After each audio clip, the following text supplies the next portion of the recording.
Good afternoon, everyone. It's an honour to welcome everyone to my riding of Leeds, Grenville, Thousand Islands and Rideau Lakes.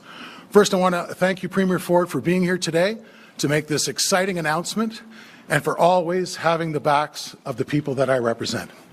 I'm also pleased to welcome Ontario Solicitor General, the Honourable Michael Kerzner, back to our community. Minister, it was great to join you this morning visiting the brave men and women of the Brockville Fire Department and the Brockville Police Service. These are the first responders who put their lives on the line every single day to keep our residents safe.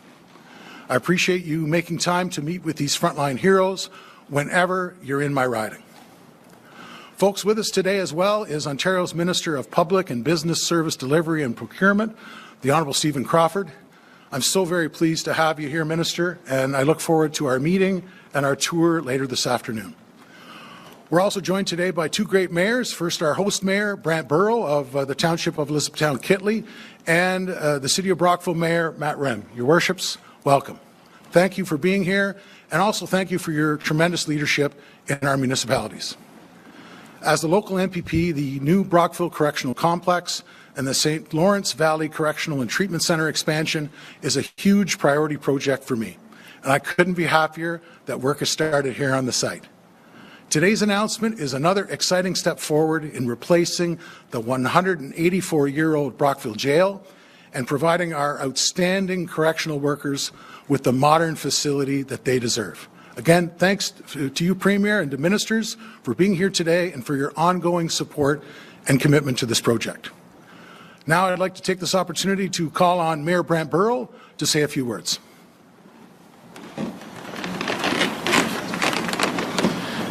Well, welcome everybody. Welcome, Premier. Thank you for coming here today for an important announcement, and thanks to the ministers for being here, other distinguished guests, and of course our own MPP, who's a bit of a political animal. I don't know when the man ever gets a chance to sleep.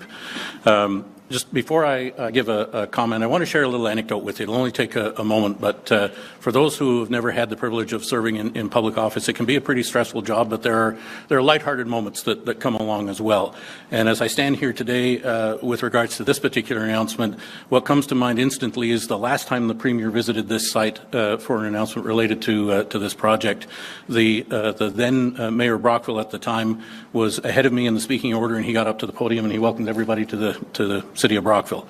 And then I got up afterwards and gave everybody a little bit of a geography lesson and explained that the City of Brockville is on the other side of the street where all the street lights are, and we're standing here in the Township of Elizabethtown-Kittley. So I welcomed everybody to the Township, and when I returned to the lineup, Mayor Baker leaned over to me and he said, "You know, as I was walking back from the podium, I thought to myself, I wonder if I'm going to get away with that." And then you started to speak, and I thought, nope, I'm not going to get away with that. So that's one of those things that just sort of sticks in my mind. So there's a little geography lesson for the region. But we're very excited and quite honoured to have the Premier here. Very excited about the announcement today that we're at this significant milestone in the history of this project. Not only will it provide a modern complex that's needed in the correctional sector, but for a region such as ours, the good-paying jobs that this project is going to represent and sustain once it's built are going to pay into not only the township economy but the regional economy.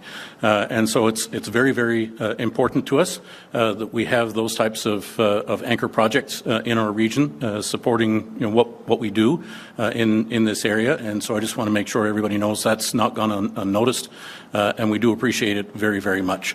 And so without further ado, I'm going to introduce now the Honourable Minister, Solicitor General, Michael Kerzner, to share a few words with us. Thank you, Mayor. Thank you. Well, thank you. Good morning, mayors, and my great friend, our House Leader, Steve Clark. Our government's promise to protect Ontario is a constancy without precedent. It means no matter what, our inherent right to live safely in our own neighbourhoods will always be fulfilled. It's a promise to make sure that we can see our kids off to school and check in on our seniors, to go to work, shop, play, and worship safely. And it's a promise to hold criminals accountable for their actions. As Solicitor General, I'm proud to be part of a government, Premier Ford, that is undeniably and unapologetically tough on crime. Not only do Ontarians know it, but all of Canada knows it as well. You see, we're not afraid of the task in front of us, fighting crime wherever or whatever it is, combating the flow of illegal guns, stopping violent home invasions and auto theft, human trafficking, other form of criminality for that matter. No one will ever see us on the sidelines. And we have responded with unprecedented investments in our public safety, in our OPP, municipal and First Nations police services, more boots on the ground, more technology and resources, and an attitude and tone never seen before. And today, here in Brockville, our vision continues to unfold. We are implementing our vision with strategy, with transparency, and with resolve. And part of that vision is recognizing that for the safety of the public, offenders, particularly repeat and violent offenders, belong in one place, behind bars and in jail. And that's why since 2018, our government, led by the Premier, has implemented tough-on-crime legislation on bail reform and pushed our federal partners hard to do their part. We promised we would always find room to keep dangerous criminals locked up. And we've been transparent about exactly where we are building more capacity, something no other government ever did before. We made a commitment, a $3 billion commitment, to build new facilities, deliver major upgrades to our existing correctional infrastructure, and that's just the asked my Ministry of the Solicitor General to expand and optimize space in our existing facilities, and this is already yielding great results. And we're hiring and training thousands of new correctional officers and probation and parole officers. We're leaving no stone unturned, going so far as to see how many of the 7 jails closed by the Ontario Liberal government can be reopened. And stay tuned.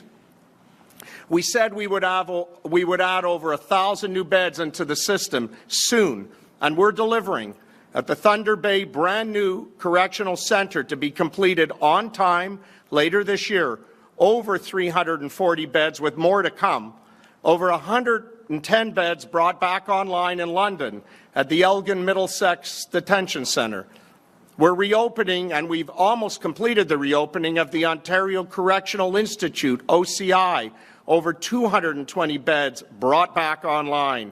We're reopening this year over 300 beds at the Toronto South Detention Centre, adding over 300 new spaces in brand new modular builds already announced. We promised we would add over 1,000 beds to the system, and we are delivering. But it's not just about bricks and mortar. It's also about the brave men and women who work hard every day all over our province to keep us safe. Their welfare is top of mind, and we will not stop in making sure that they have the supports, the resources, and the programs available to them when they need it. You see, they redefine a phrase that we should never take for granted: service over self. And the flash they wear on the side of their uniforms represents respect and the continuity of our public safety and the identity and love of our province, sacred through the generations. Our commitment, our promise, and our transparency and our resolve will be absolute and constant, because in this country and province, leadership matters. We know we have serious problems to solve, and we need leaders to stand up and to tell us not always what we want to hear, but what we need to hear. And that's our Premier, the Honourable Doug Ford. Premier, the podium is yours. Thank you. Merci. Miigwech. Thanks. Well, first of all, I want to say hello to everyone and thank you, Minister Kerzner and Minister Crawford, and of course the local champion, Steve Clark. We call him Clarky. And you know, I was talking to the mayor. I want to welcome both mayors here as well, and Superintendent Jennifer Bisel. But they showed me a list, and this is all due to Steve Clark, and it follows everything from job creation to infrastructure to health to community and safety and policing and education. I can tell you folks, you're well represented with our great MPP Steve Clark and the leader of our entire caucus as well down at Queen's Park. But before I start, I want to thank our correctional services folks here. You know, I always say you have the toughest job out of anyone. I don't even know how you do it, day in and day out. Just supporting the correctional services system. And I couldn't do your job, to be very frank. So thank you for everything you do day in and day out. Since Trump's tariffs take direct aim at the Canadian businesses and workers, our government has a plan to protect Ontario. We're building a province that is more competitive, more resilient, and more self-reliant, so we can stand up to tariffs, economic uncertainty, and whatever else comes our way. Across Ontario, we're cutting red tape to a tune of $1.2 billion, removing duplicative permits and reporting requirements, streamlining approvals, and keeping taxes and fees low. You know, folks, I always say keeping taxes and fees low. Our family's been in politics for 3 decades, 3 generations. No government, federally, municipally, provincially, have never reduced taxes. We've never raised a tax. We will never, ever raise a tax. We have a simple philosophy. Put money into people's pockets, and they're going to do things they might otherwise not be able to do. Maybe go out for dinner. Maybe put a little renovation on.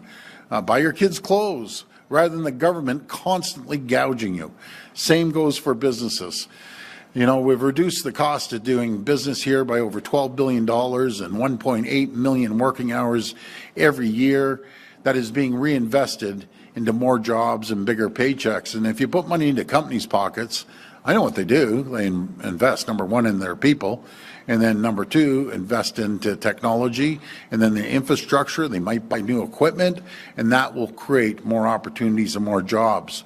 We're breaking down internal trade barriers, building new pipelines, rail lines, airports, and seaports, so we can find new trading partners and rely less on old ones. And we're powering economic growth by building the future of nuclear energy, including the first small modular reactors in the G7. We're leading the world when it comes to small modular reactors, and the first large-scale nuclear facilities in decades, along with the largest battery storage project in Canada, actually just down the road from here in Edwardsburg Cardinal. And I think you were there with us. That was a big site there. Our government is also doubling down on our more than $223 billion plan to build, which is the largest plan of its kind in Canadian history, so we can create jobs, grow Ontario's economy, and invest in world-class services that workers and families depend on. Here in Leeds Grenville, we're investing over $24 million through our municipal housing infrastructure program to upgrade the Canteen Park main pumping station and support the construction of new homes across the region. We've invested $88 million to build 3 new schools and expand 2 others. And we're making travel in Eastern Ontario faster and safer by upgrading Highway 401 between Melroy Town and Brockville, creating good-paying construction jobs through resurfacing work, bridge repairs, and ramp upgrades. Our plan to protect Ontario includes cracking down on violent criminals who are preying on the hard-working people of this province. Under the leadership of Minister Kerzner and Minister Downey, we are passing new tough-on-crime legislation, hiring more judges, and making targeted investments in our police services. But we can't do it alone. We need the federal government to follow through with our promise to reform Canada's broken bail system and keep repeat offenders behind bars. My message to the federal government: enough has gone by, enough time has gone by. Stop dilly-dallying and let's start moving forward on the bail reform. We also need to make sure that we're putting the rights of victims ahead of criminals. You know, you always hear about charter this, charter that, charter rights for criminals. How about the charter rights for the victims once and for all? I think I'll keel over if I ever hear one of the judges out there say they're going to have charter rights for the victims that carry these crimes for a lifetime while these criminals are out on the streets repeating and repeating and repeating offenses. That's why last week we wrote to the federal government asking them to legalize the use of pepper spray for self-defense. It's a common sense way to help people, especially women in vulnerable situations, to protect themselves and their family. Let's say a woman's leaving a job at night and walking home. She needs something to defend herself. You know, after all these crazy lunatics are running around because our courts are letting these people out on bail. Folks, they don't get out on bail once, not twice, not 3 times, 4 times, and 5 times, just to repeat the offenses. You know, we've all lived here our whole lives. Did we ever see this 10 years ago? 15 years ago? No, we've never seen this.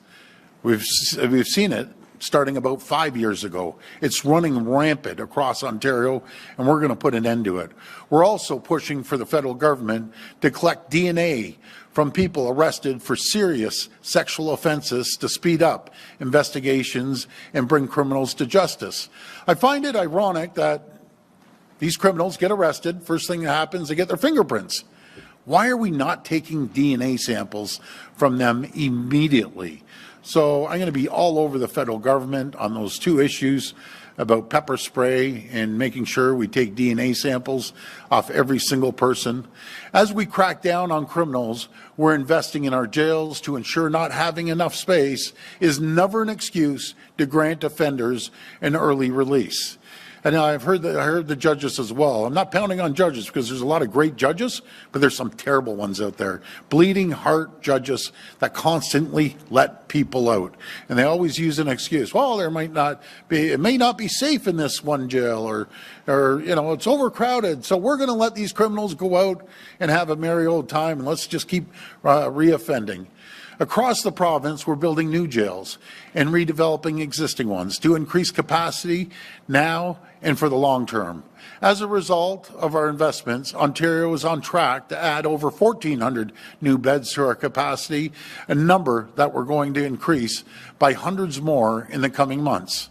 Which brings us for today's announcement that we move forward on work to start building the new Brockville Correctional Centre and expand the St. Lawrence Valley Correctional and Treatment Centre, issuing a request for qualifications on this project, which will include an additional 20 beds compared to what it was previously announced, bringing the grand total to 295 beds. The expanded capacity in Brockville will lead to more than 400 additional jobs for correctional service officers. You know, that's what I love. 400 additional people are going to bring home a paycheck, which they might otherwise not be able to have. And they're going to have a great health plan. They're going to have a good pension, because I love our correctional service officers. They're absolute champions. To complement the more than 3,200 staff we have hired to strengthen Ontario's correction system to date. We know we need to do more to fix a broken bail system and protect our province. That's why we're exploring new measures to bring our bail system out into the open by live streaming bail hearings. I'm going to repeat that. We're going to start live streaming bail hearings, which right now are not accessible to the public except for people who are there in person. Right now, when bail is granted to a violent offender, there is no written justification provided. The judge just says, okay, see you later, Charlie. We'll see you next week. We need to change that to ensure clear reasoning is provided with greater consistency in decisions and easier for public to review. Folks, I get held accountable every second. It's about time now our judges are going to be held accountable. Everyone is held accountable, including our judges. To achieve this, we need to create an anonymous regional dashboard to identify bias, promote accountability, and restore public confidence. I look forward to discussing these changes with Ministers Kerzner and Downey in the coming weeks, so we can crack down on repeat violent offenders and keep them where they belong, and that's behind bars. In the meantime, we're going to keep investing to protect our communities, protect our workers and families across Ontario. Thank you, and may God bless the people of Ontario.